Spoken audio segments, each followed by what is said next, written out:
नमस्कार, स्वागत है आपका न्यूज इंडिया में। मैं हूं आपके साथ राकेश टंडन। आज हम आपको दुनिया की 5 बड़ी खबरों पर विश्लेषण देंगे। पहली खबर में बात करेंगे दुनिया के नक्शे पर एक कोना जहां भारत की गूंज पहले कभी इतनी तेज नहीं थी, लेकिन अब वो गूंज रहा है। मोदी मोदी, जी हां, प्रधानमंत्री नरेंद्र मोदी इतिहास रचने अर्जेंटीना पहुंच चुके हैं। 57 साल बाद किसी भारतीय प्रधानमंत्री की यह पहली द्विपक्षीय यात्रा है। किसी ने ऑटोग्राफ लिया, किसी ने बात की और किसी की आंखों में गर्व के आंसू थे। यह होगी पहली खबर आज की हमारी। दूसरी खबर क्या होगी? आज की दूसरी खबर में हम बात करेंगे ऑपरेशन सिंदूर पर। एक वार और पाकिस्तान में हड़कंप। यह सिर्फ एक ऑपरेशन नहीं था, यह था एक संदेश कि भारत अब चुप नहीं बैठेगा। अगर खून बहेगा तो जवाब सीधा और सटीक मिलेगा।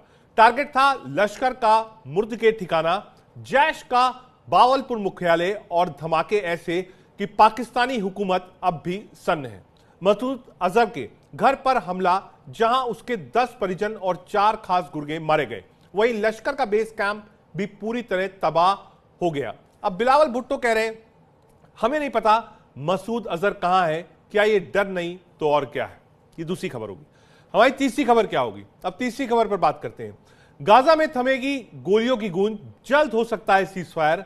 महीनों से जलती सरजमीन जहां हर रोज बम गिरते हैं, हर रात बच्चे रोते हैं, अब उसी गाजा से आई है एक बड़ी और अच्छी खबर। जहां अब तक बारूद की बू थी, वहां शांति की हल्की सी खुशबू महसूस हो रही है। हमास ने दे दिया है जवाब और कहा है हम युद्ध विराम के लिए तैयार हैं। सवाल यही है, क्या यह सीजफायर लंबे समय तक टिक पाएगा या फिर यह सिर्फ तूफान से पहले की खामोशी है? तीसरी खबर होगी।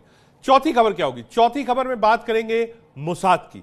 मोसाद का मिशन ईरान के बारे में जासूसी की जंग शुरू हो गई है। यह कोई आम खुफिया ऑपरेशन नहीं है, यह है मोसाद का मिशन ईरान। एक तरफ है इजराइल की सबसे घातक खुफिया एजेंसी जिसका नाम सुनते ही दुश्मन सांसें रोक लेता है। दूसरी तरफ है ईरान जो सीज फायर की शांति में भी युद्ध की तैयारी कर रहा है। और अब खबर यह है कि ईरान ने खुद कबूल किया है कि मोसाद का नेटवर्क हमारी जमीन पर फैल चुका है। यह एक जासूसी थ्रिलर नहीं है, यह हकीकत की सबसे खतरनाक जंग है, पर्दे के पीछे की जंग है। तो क्या ईरान कर पाएगा मोसाद को रोकने का सपना पूरा, या फिर मोसाद फिर से देगा ऐसा झटका जिसे ईरान कभी भूल नहीं पाएगा? चौथी खबर होगी हमारी। पांचवी खबर में बात करेंगे यूक्रेन का क्या होगा। जंग रुकेगी या बर्बादी बढ़ेगी? जंग अब 2 साल पार कर चुकी है, लेकिन ना रूस थक रहा है ना यूक्रेन झुक रहा है। और सबसे बड़ा सवाल आज भी वही अटका है, यूक्रेन का क्या होगा? हर दिन मिसाइलें गिरती हैं, हर रात शहर खामोश हो जाते हैं, लेकिन ज़ेलेंस्की अब भी लड़ रहे हैं अकेले। पुतिन पीछे हटने को तैयार नहीं और अब अमेरिका ने हथियार देने से मना भी कर दिया है। यह तीसरी खबर होगी हमारी। चलते हैं सीधे अपनी पहली खबर की ओर। पहली खबर को समझने की कोशिश करते हैं। पहली खबर में हमने बात की थी कि भारत के लिए अर्जेंटीना क्यों है जरूरी, इस पर हम बात करेंगे। भारत की विदेश नीति में आज एक नया अध्याय जुड़ गया है। प्रधानमंत्री नरेंद्र मोदी 57 साल बाद अर्जेंटीना की ऐतिहासिक द्विपक्षीय यात्रा पर हैं। जैसे ही नरेंद्र मोदी ब्यूनस आयर्स के अल्वेयर पैलेस होटल पहुंचे, वहां मौजूद भारतीय समुदाय ने उनका जोशीले नारों के साथ स्वागत किया। मोदी मोदी, जय हिंद और भारत माता की जय के नारों से माहौल गूंज उठा। पारंपरिक रीति रिवाजों और शास्त्रीय नृत्य की रंगारंग प्रस्तुतियों ने इस स्वागत को और भी खास बना दिया। भारतीय संस्कृति की झलक अर्जेंटीना की धरती पर साफ दिखी। प्रधानमंत्री से मिलने पहुंचे भारतीय समुदाय के कई लोगों को सीधी बातचीत और ऑटोग्राफ लेने का भी मौका मिला। प्रधानमंत्री मोदी के इजाज़े इंटरनेशनल एयरपोर्ट पहुंचते ही भारतीय समुदाय ने उनका गर्मजोशी से स्वागत किया, जिसके बाद हुआ औपचारिक स्वागत समारोह। यह यात्रा इसलिए भी खास है क्योंकि 57 वर्षों में पहली बार है जब कोई भारतीय प्रधानमंत्री अर्जेंटीना के दौरे पर बायलैटरल बातचीत के लिए पहुंचा है। पीएम मोदी ने अपने एक्स पर पोस्ट किया, मैं द्विपक्षीय वार्ता के उद्देश्य से ब्यूनस आयर्स पहुंचा हूं। राष्ट्रपति ज़ेवियर माइली से मिलकर दोनों देशों के रिश्ते को और मजबूत करने को लेकर उत्साहित हुआ। इस यात्रा से भारत अर्जेंटीना संबंधों में नई ऊर्जा और विश्वास जुड़ने की भी उम्मीद है। अब आपको बताते हैं भारत के लिए अर्जेंटीना जरूरी क्यों है। प्रधानमंत्री नरेंद्र मोदी ने अपनी अर्जेंटीना यात्रा को लेकर स्पष्ट किया है कि भारत और अर्जेंटीना के बीच सहयोग की अपार संभावनाएं मौजूद हैं और आने वाले समय में यह साझेदारी नई ऊंचाइयों तक पहुंच सकती है। उन्होंने कहा कि अर्जेंटीना कृषि उत्पाद के क्षेत्र में एक अहम खिलाड़ी है और भविष्य में भारत के लिए अनाज और तिलहन जैसे खाद्य संसाधनों का प्रमुख आपूर्तिकर्ता बन सकता है। इसके अलावा अर्जेंटीना में लिथियम और अन्य दुर्लभ खनिजों का भी बहुत बड़ा भंडार मौजूद है, जो भारत की इलेक्ट्रिक वाहन और बैटरी निर्माण जैसे उभरती हुई इंडस्ट्रीज के लिए रणनीतिक रूप से बेहद महत्वपूर्ण साबित हो सकता है।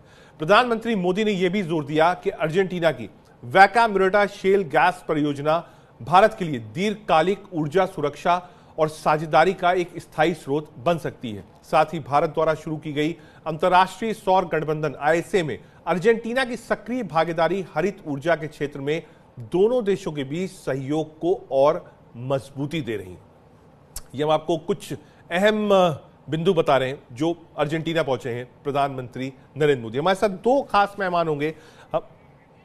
हमारे साथ रंजन मुखर्जी जी जुड़ रहे हैं, सीधे चलते हैं। रंजन सर, आवाज मिली आपको सर मेरी? जी हाँ, नमस्कार सर। ये जो यात्रा है अब अर्जेंटीना के पड़ाव पे है प्रधानमंत्री मोदी का, 57 साल बाद कोई प्रधानमंत्री आया है। उन्होंने बात करी कृषि सेक्टर की, खनिज की। इंपॉर्टेंस क्या है अर्जेंटीना की?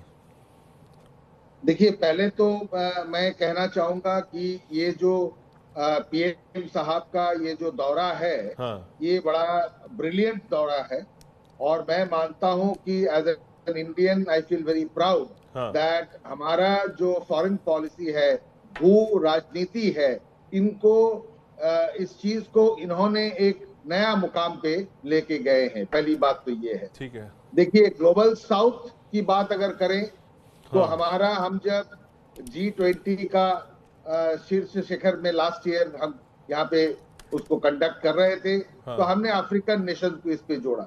ठीक है। अर्जेंटीना की बात अगर करें हम, जो आपने पूछा, अर्जेंटीना देखिए लैंड ऑफ मैराडोना और इनके यहाँ पे इतने खनिज पदार्थ, ये बड़ा रिच कंट्री है और हमारे साथ ये साझा जो इनका रहेगा संपर्क, उसमें आपने जैसे कहा इलेक्ट्रिक व्हीकल्स है, बाकी चीजें हैं, एग्रीकल्चर में हम लोगों के साथ बहुत अच्छा इनका लेन देन। बेसिकली हम लोग डिपेंडेंट खाली पाम ऑयल एक देश इंडोनेशिया से ना करके बाकी जगह से भी आदान प्रदान कर सकते हैं, तो इसीलिए ये दौरा बहुत इंपॉर्टेंट है।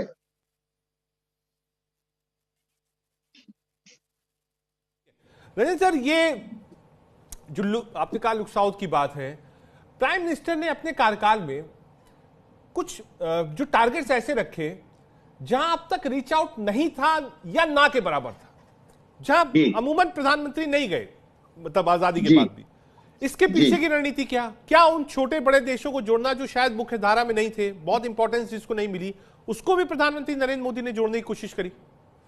देखिए, हमारे प्रधानमंत्री परंपरागत एक सनातनी है और भारत जो वर्ल्ड का सबसे पुराना एक सिविलाइजेशन है, ये हमेशा किंग अशोका द ग्रेट के टाइम से, उसके पहले से भी हमारे चारों तरफ वाणिज्य चलता था और आज से नहीं, हजारों साल पहले से।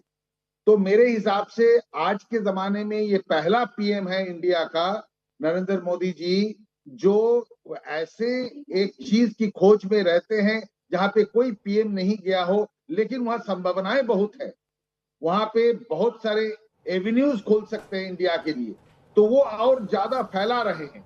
उनका एम है 2047 तक इंडिया को विश्व गुरु बनाना। तो विश्व गुरु ऐसे नहीं बन पाएंगे, विश्व गुरु के लिए विश्व के हर एक कोने कोने में भारत को जाना होगा, पहुंचाना होगा। भारत का जो हुनर है उनके यहाँ ले जाना होगा, उनके यहाँ से हमारे यहाँ पे जो चीज आ सकती है आना होगा। एक लेन देन, एक ट्रेड का, एक सांस्कृतिक विचारों का एक आदान प्रदान से एक देश समृद्ध होता नहीं, खाली पूरा भूगोल समृद्ध होता है, पूरा पृथ्वी समृद्ध होता है। ठीक है। रंजन सर, जो एक डायस्पोरा है, आप देखिए कहीं भी प्रधानमंत्री जाते हैं तो वहां पर आपको हमेशा से एक इंडियन डायस्पोरा का ख्याल जरूर रखते हैं प्रधानमंत्री मोदी। आप कहीं भी गए हो, इंडियन डायस्पोरा को उन्होंने हमेशा प्रमुखता दी। जी, देखिए इस पे मेरा टेक ये है, आप सपोज करो कि आप 3 जनरेशन से कहीं बाहर रह रहे हो, 4 जनरेशन से बाहर रह रहे हो, ये एक जनरेशन से ही बाहर रह रहे हो। आप क्या चाहोगे कि आपके जो बच्चे वो आपके जो मदरलैंड है उनकी संस्कृति के साथ, उनके साथ जुड़े रहे? तो प्रधानमंत्री के दिमाग में ये आता है, और ये मैं कहूंगा कि 1998 में जब अटल जी सबसे पहले भारतीय जनता पार्टी के पीएम बने, तो उन्होंने ये इस चीज के ऊपर काफी जोर दिया और डायस्पोरा को देश के साथ जोड़ने का वो काम शुरू किए। तो प्रधानमंत्री नरेंद्र मोदी भी इसको आगे ले जा रहे हैं, और ताकि विदेश में रहने वाले इंडियंस ये फील ना करें, चाहे एक जनरेशन से हो 10 जनरेशन बाहर रह रहे हो, कि वो देश से कटे हुए, तो देश से जुड़ने का एक अच्छा उनको महसूस हो, और उसी हिसाब से उनका उससे फायदा भी हमारे देश को होता है। तो वो इस दोनों चीज के तालमेल बैठाने में बहुत बाखूबी पिछले 2 दशक से, 1.5 दशक से वो कोशिश कर रहे और कामयाब भी हो रहे। ठीक है सर, हम वापस आएंगे अब अपनी दूसरी